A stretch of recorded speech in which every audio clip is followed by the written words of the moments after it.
You will hear a man called Tim and a woman called Laura discussing preparations for their holiday. First, you have some time to look at questions 1 to 6.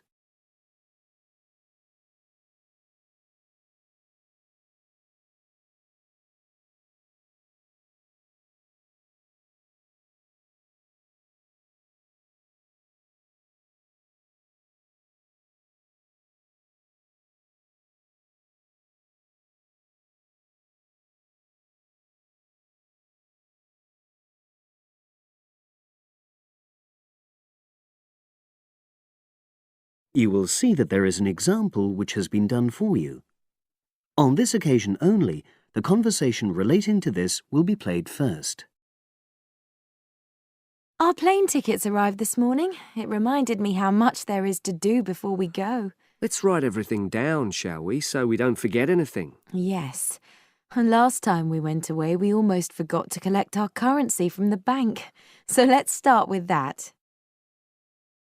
Laura says that they should collect their currency, so currency has been written in the space. Now we shall begin. You should answer the questions as you listen, because you will not hear the recording a second time. Listen carefully and answer questions 1 to 6. Our plane tickets arrived this morning. It reminded me how much there is to do before we go. Let's write everything down, shall we, so we don't forget anything? Yes. And last time we went away, we almost forgot to collect our currency from the bank. So let's start with that. Good thinking. And wasn't there an appointment you said you'd got to cancel? Yes, the hairdresser. Thanks for reminding me. Can you write that down too? The shop will be closed now, but I'll do it first thing on Monday. OK. Then starting on Tuesday, we've got to take the tablets we got from the pharmacy. We really mustn't forget to do that. We're not protected against malaria till we've been taking them for at least 7 days. No, so that's really important. And what about shopping? There's still a few things we've got to buy the next time we're in town. We need some more sunblock, don't we? We've only got that Factor 10 stuff. It won't be strong enough. I've already bought that. But what we do still need to get is sunglasses. The ones I've got aren't good enough, and I don't think yours are either. OK, I've noted that down. And I think I'm going to get another bag too, just a small one. We always seem to come back with more things than we take. Should we get an extra lock for our suitcase as well, just in case the one we've got breaks? They don't seem to last long. Yes, they are a bit flimsy. OK, right. Oh yes, and we need an adapter for our electrical things, your hairdryer and my shaver. The plugs on them are bound to be the wrong type. We could get one at the airport. They always have them there. Well, I'd rather get it beforehand, so I'm writing it down. And then I think that's it, isn't it? I think so, as far as shopping's concerned. But we also need to order a taxi to take us to the airport. We should do that well in advance. My sister left it too late and she had to take the train with that huge suitcase of hers. I know, she really struggled with it. Before you hear the rest of the conversation, you have some time to look at questions 7 to 10.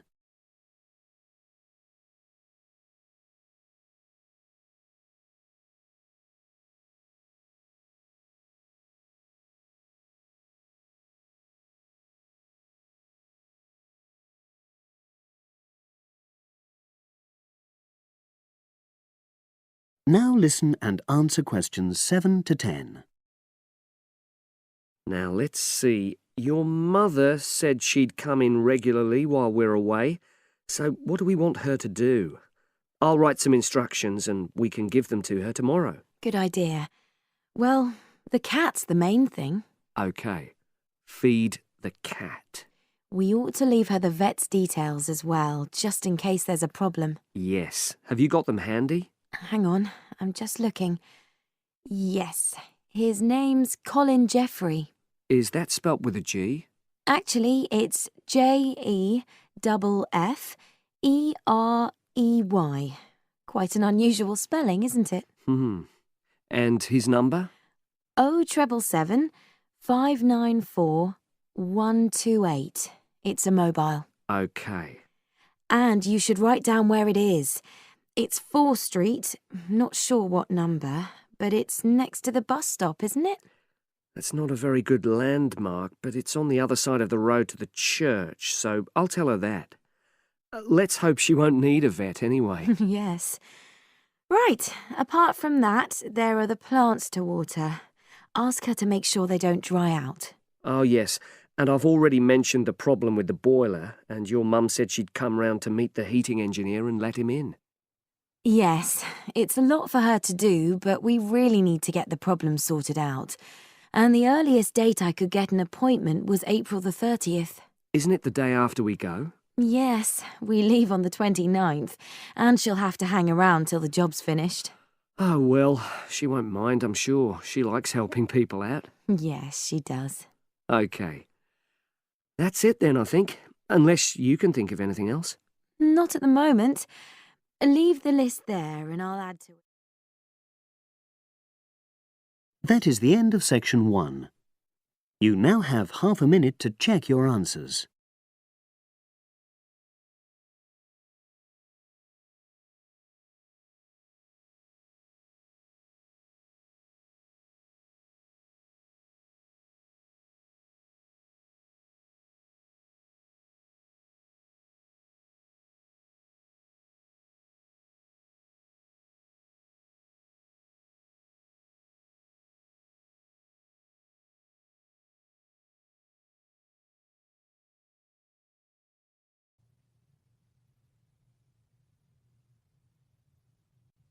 Now turn to Section 2. Section 2. You'll hear someone talking to a group of university students. First, you have some time to look at questions 11 to 17.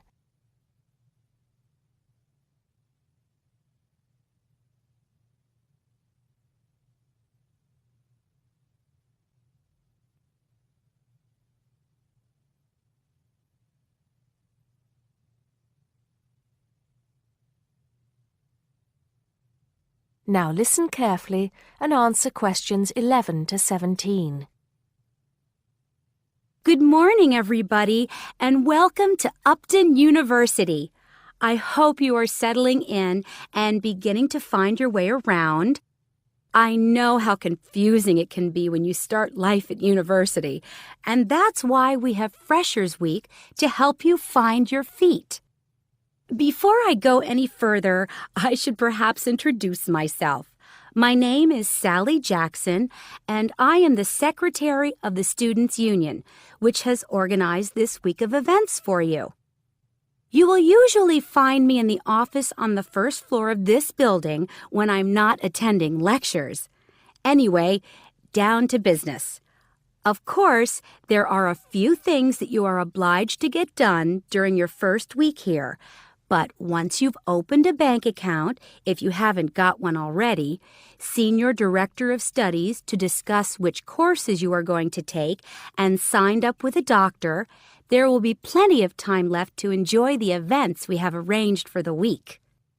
And have we got a lot lined up for you?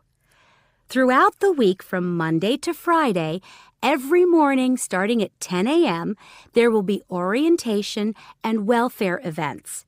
These will include tours of the campus, which, as you have probably noticed, is the size of a small town with 9,000 residential students, as well as sessions on developing study skills. We also have tours of Upton itself arranged for you, with a bus leaving from outside this building every afternoon at 5 o'clock. There are a number of interesting things to do and see in and around Upton, so you can expect visits to the castle and museum as well as the popular Ghost Walk.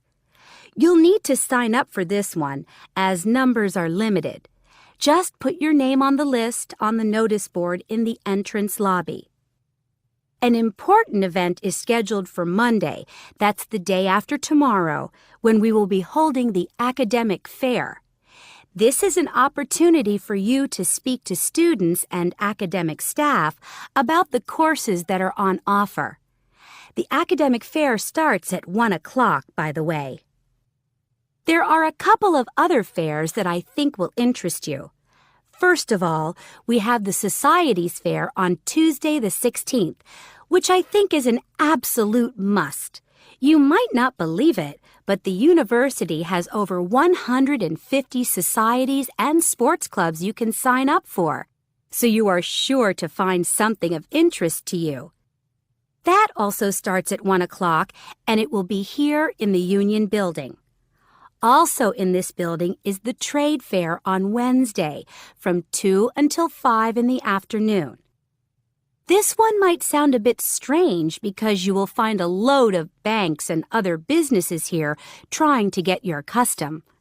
You will find plenty of bargains and, best of all, a lot of the businesses give away stuff for free. Before you hear the rest of the talk, you have some time to look at questions 18 to 20.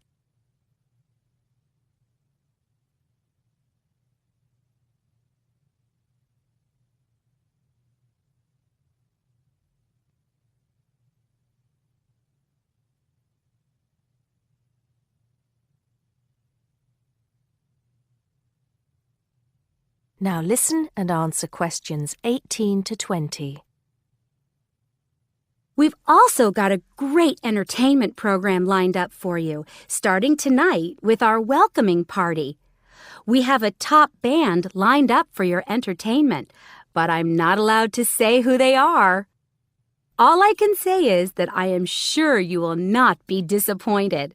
So come along to Blackmore Hall at 9 o'clock this evening to get your university experience off to a flying start.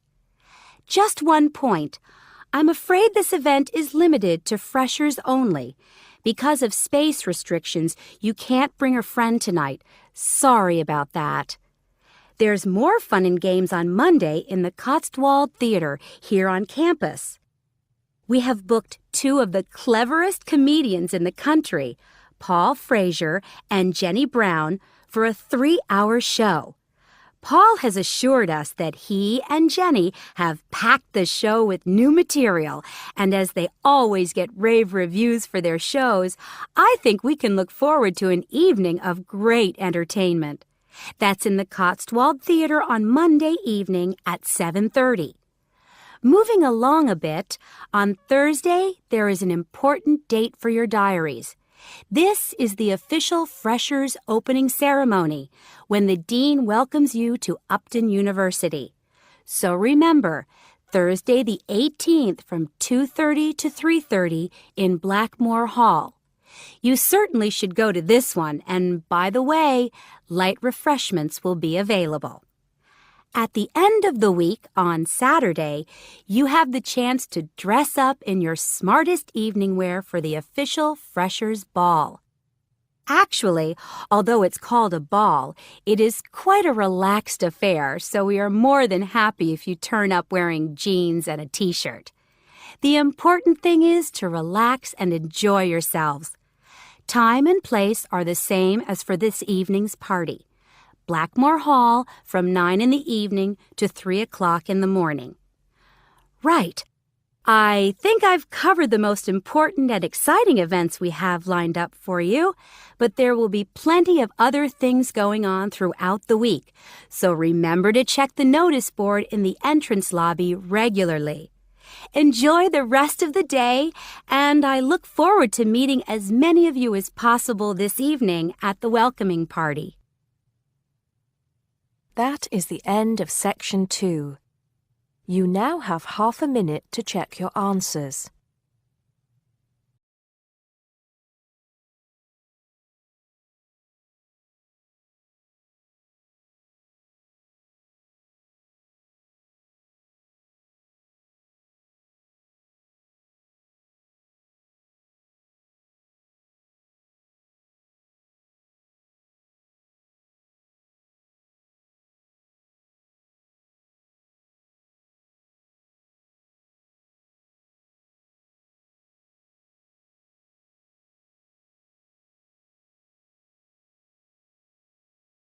Now turn to Section 3. Section 3. You are going to hear a conversation on rivers. First, you have some time to look at questions 21 to 25.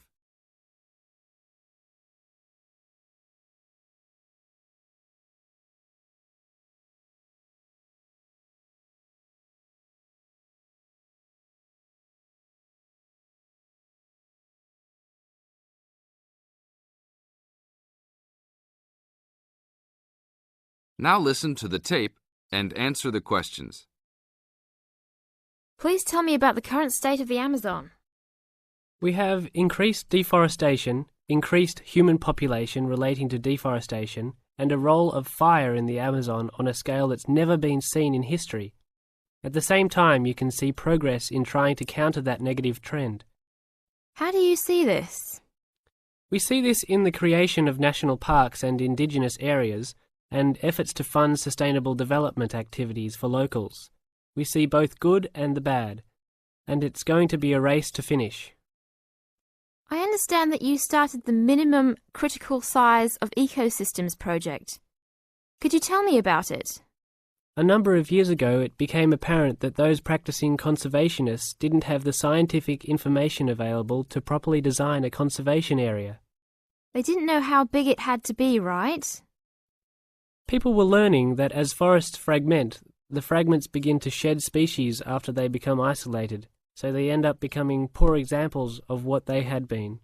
This relates to the size of the fragment. Do people still study this? Yes, there is a rich subfield of conservation biology that looks at the efforts of fragmentation.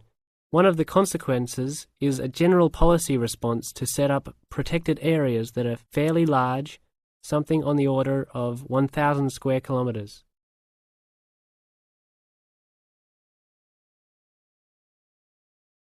Now look at questions 26 to 30.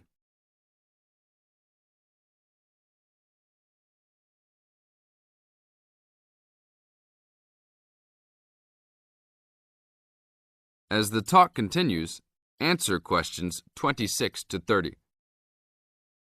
Can you talk a little bit more about the forest fragmentation? As habitats are destroyed, they are accompanied by habitat fragmentation. So when 50% of a forest is lost, the remaining 50% being is not one large block, but smaller pieces, which makes the conservation problem even worse than saying that 50% has been lost. And this affects not just forest, but species diversity, correct? In terms of species loss, we can't give you precise numbers about how many species are lost because of these fragmented landscapes, but we're beginning to get close to where we can make that estimation. And so one of the policy responses to all of this, beyond just trying to create large protected areas, is to try and reconnect the fragments. You've been active in many projects studying the Amazon region over the years. Can you tell us about that process of understanding the Amazon? When people first started looking at conservation priorities, there was not much information about the geography of plant and animal species. One of the first clues was an analysis done in 1969. This looked at bird species and found geographic clusters of species which occurred nowhere else. And those are priority areas for conservation. Was this when people began prioritising refuges? Yes, it was the first time that someone looked basin-wide at priorities, giving priority to so-called refugean areas. Was this when the new trend to use Geographic Information Systems, or a GIS, started? That was in 1990 after we worked out a whole set of biological and conservational priorities and produced a big map using GIS. What are some of the things that GIS does? Well, there are several advantages of using a geographic information system. First, you can continually update the system so that it's now a constantly changing picture. You can actually watch changes. Then you can include large amounts of data, including information about the vectors of development.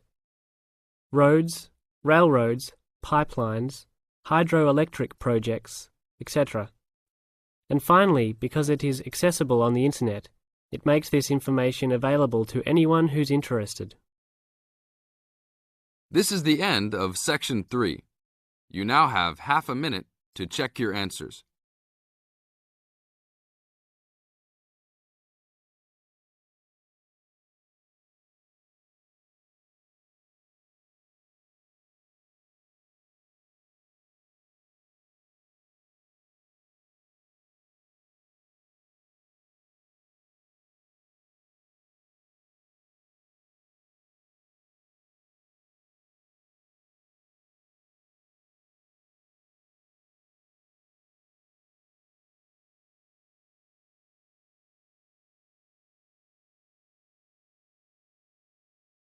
Section 4.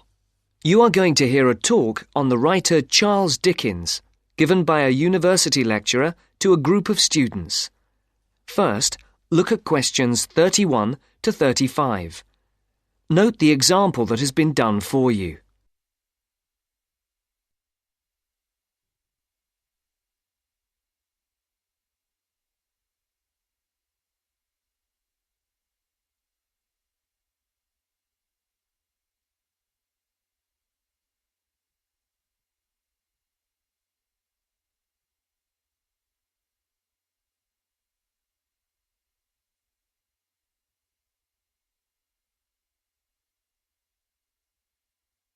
As you listen to the first part of the talk, tick the appropriate box for questions 31 to 35.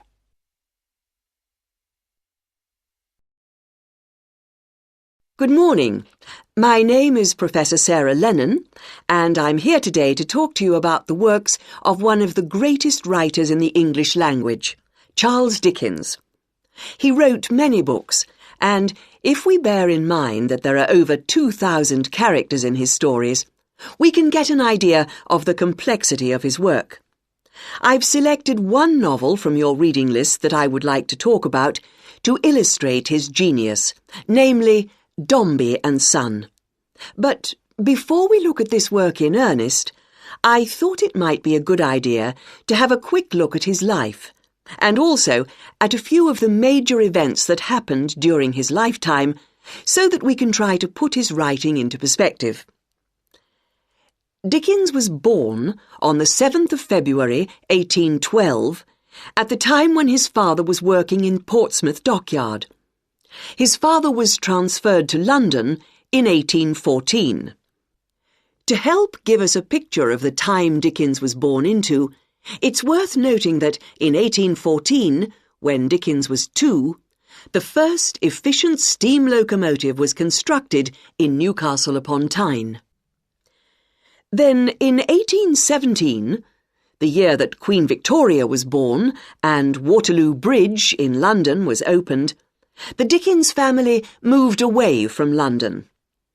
And to give Dickens' life a literary perspective, in the following year, works by other famous English writers were published: Jane Austen's Northanger Abbey and Persuasion, Mary Shelley's Frankenstein, and Scott's The Heart of Midlothian. When Dickens was almost 10, his family circumstances changed, and in 1822 the family moved back to London. In 1824, John Dickens was arrested for debt and imprisoned in the Marshalsea, near London Bridge, in London.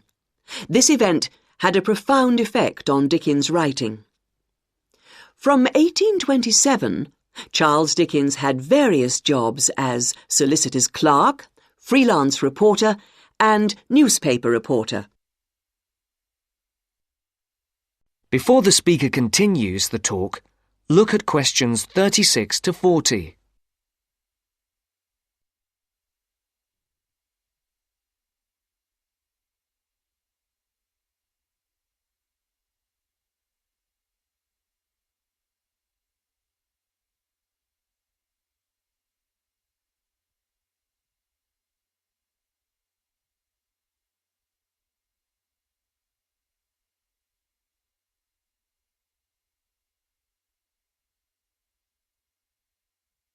As you listen to the second part of the talk, answer the questions.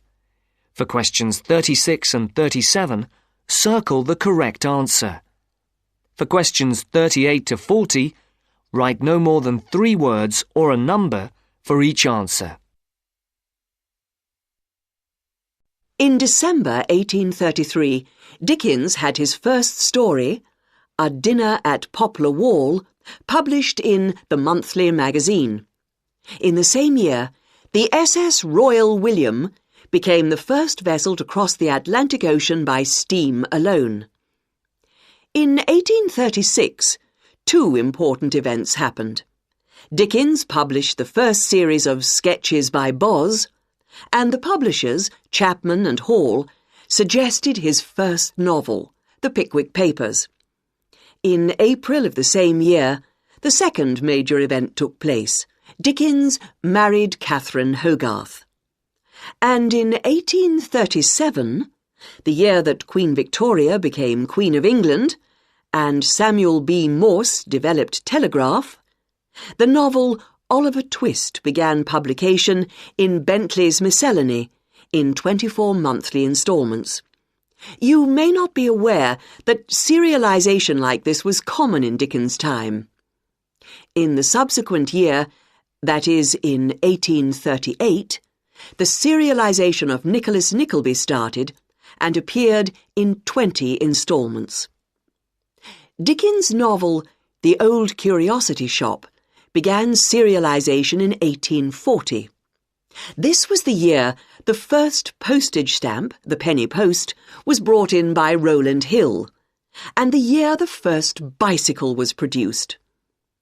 The next major publication for Dickens was in 1842, when the first part of Martin Chuzzlewit appeared, and in 1848, Dombey and Son was published. Now, do you have any questions before we go on to look at this work in some depth? No? That's the end of section 4. You now have